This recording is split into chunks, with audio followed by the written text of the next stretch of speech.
Sócrates, un nombre que seguro nos suena a todos. Lo conocemos como uno de los pilares de la filosofía occidental, un pensador que lo cambió todo, la ética, la política, hasta la forma en que buscamos el conocimiento. Y sin embargo, aquí viene lo curioso, no dejó ni una sola palabra escrita. Todo lo que sabemos de él nos llega a través de sus discípulos, sobre todo de Platón. Esto lo convierte en una de las figuras más influyentes y a la vez más misteriosas de la historia.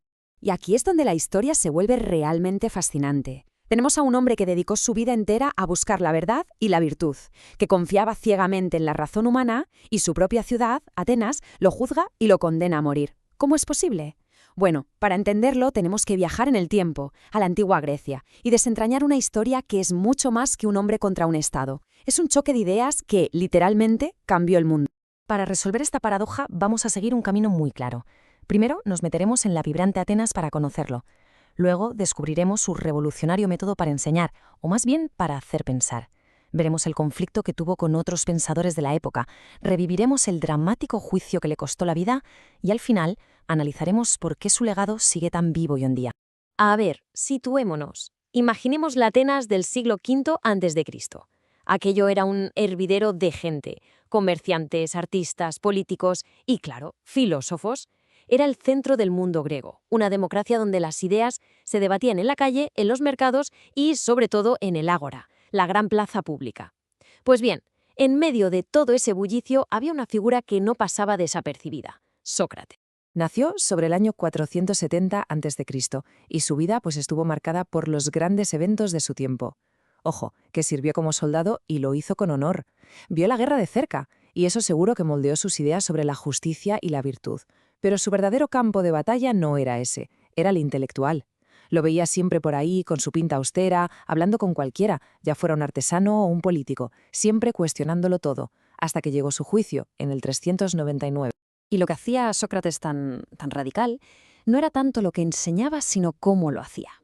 A ver, mientras los demás filósofos soltaban sus discursos, Sócrates hacía algo totalmente distinto. Dialogaba. Estaba convencido de que el conocimiento de verdad no se puede imponer, sino que tiene que nacer desde dentro de cada uno. De hecho, llamó a su método mayéutica, que significa el arte de la partera. Y no es casualidad, se inspiró directamente en el oficio de su madre. Él decía que, igual que ella ayudaba a traer niños al mundo, él era una especie de partero del alma, ayudando a la gente a sacar a la luz las verdades que ya tenían dentro. O sea, no era un profesor que te da la lección, sino un guía hacia el autoconocimiento. ¿Y cómo funcionaba esto en la práctica? Pues empezaba con una pregunta que parecía simple. ¿Qué es la justicia? ¿O qué es la valentía? Y cuando alguien le daba una respuesta, él empezaba a hacer más preguntas, con mucha paciencia, hasta que salían a la luz las contradicciones, las grietas en el argumento. Este proceso, que se llama el enchus, no buscaba humillar a nadie, sino todo lo contrario, liberarte de tus ideas equivocadas para poder llegar a una verdad más sólida. Y esto nos lleva al corazón de su filosofía. Para Sócrates, el punto de partida de todo era reconocer la propia ignorancia. El famoso «solo sé que no sé nada». Él creía que solo cuando admites que no lo sabes todo, te abres de verdad a la posibilidad de aprender. Esta humildad intelectual era, para él, el primer paso, el más importante, para alcanzar la sabiduría. Claro, ir por la vida cuestionándolo todo, pues te acaba buscando problemas, obviamente. En la Atenas de la época, donde todo se decidía en asambleas, saber persuadirlo era todo. Y los maestros de ese arte eran los sofistas.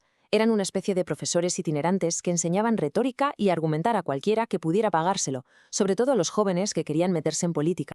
El choque entre Sócrates y los sofistas era total. Para los sofistas la verdad era relativa. Lo importante era sonar convincente para ganar un debate y conseguir poder.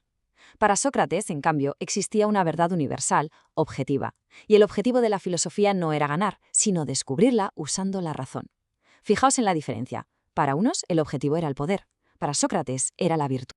Y claro, este enfrentamiento de ideas no se iba a quedar en una simple charla de café. El hecho de que Sócrates estuviera todo el día cuestionando a las figuras de poder y las creencias más sagradas de Atenas empezó a verse como una amenaza. Y al final, todo ese malestar acumulado estalló en un juicio. Los cargos oficiales contra él fueron 3. Primero, impiedad, o sea, no creer en los dioses de Atenas. Segundo, introducir dioses nuevos. Y tercero, el más grave, corromper a la juventud. ¿Que en el fondo de qué lo estaban acusando realmente? Pues de hacer pensar a la gente, de socavar las bases morales y religiosas de la ciudad con sus preguntas incómodas. Durante el juicio, Sócrates no actuó como un acusado normal. Ni suplicó, ni pidió perdón, Ni se retractó de nada.